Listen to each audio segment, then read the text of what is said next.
Hey everyone, welcome to another episode of Simiana Swings In. So in this episode, I'm going to talk about something a bit interesting. I've got my guitar out here.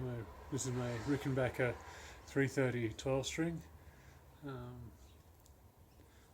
it is my favourite guitar. It's the guitar I use the most for my work with the Quagaars.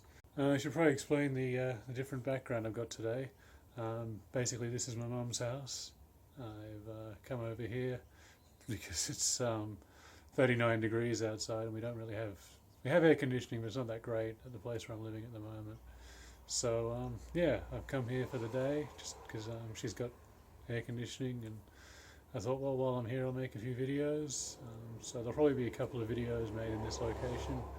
Yes, I'm sitting here with the Rickenbacker 330-12, and the reason for that is I wanted to talk a little bit about how I don't know if you'd say great minds think alike. When I first started coming to terms with being trans, I wondered how it would affect my career, obviously, as a musician. I just decided to see if anyone else had done it, basically, had been in a band and transitioned. So I did a search, and I came across this band here, Against Me.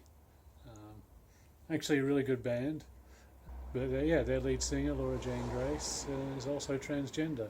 And the first thing I saw when I found her was that she's also a Rickenbacker player.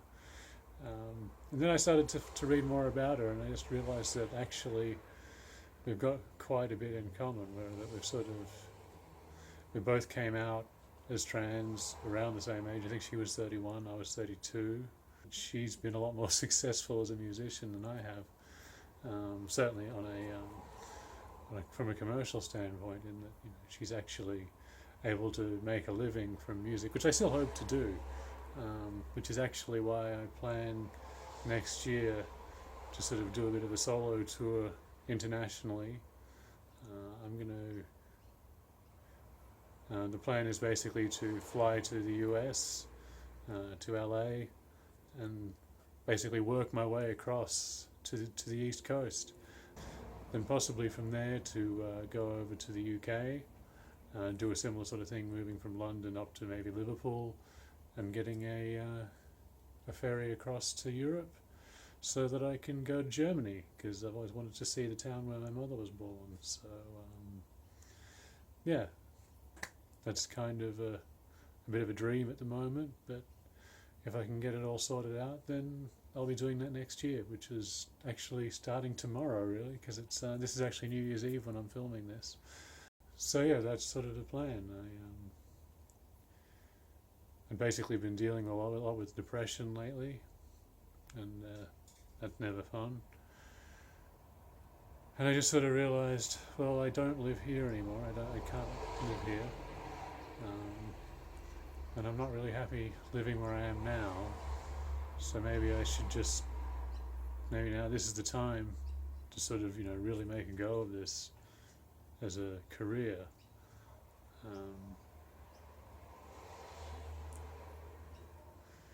Because, much as I try to get a job and do all of that, it's really not worked out.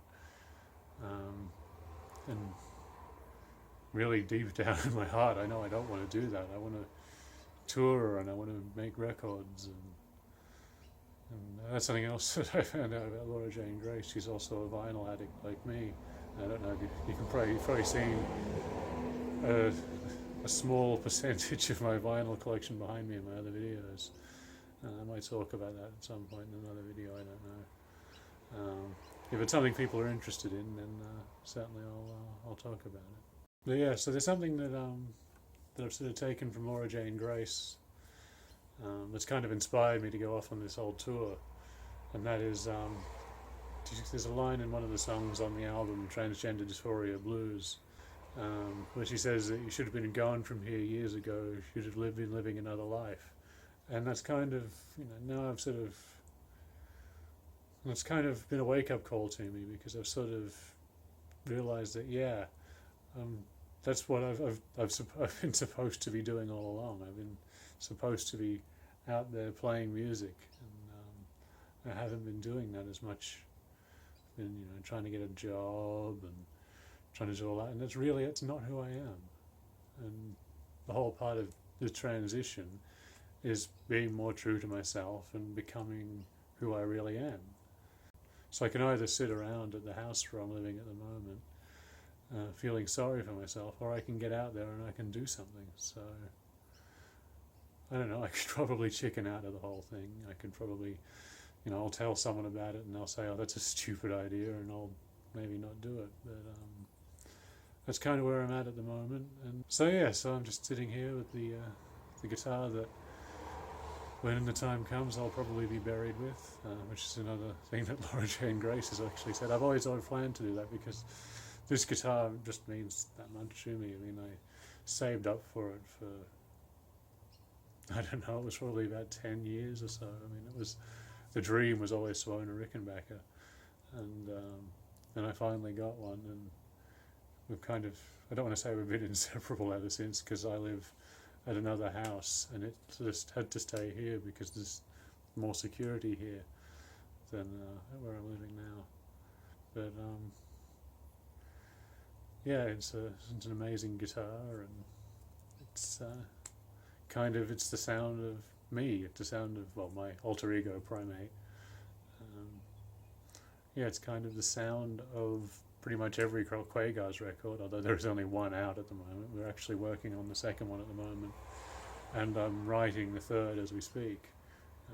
I don't know if there's many bands that do that, but the whole transition process has been a lot to write about, and even though Laura Jane Grace has already done that with Transgender Dysphoria Blues, I think I'll have a slightly different take on it, and it's different musical styles, so that's something that I'm working on. So there could potentially be, by the end of next year, 2 new Quagaars albums, so that'll be really good.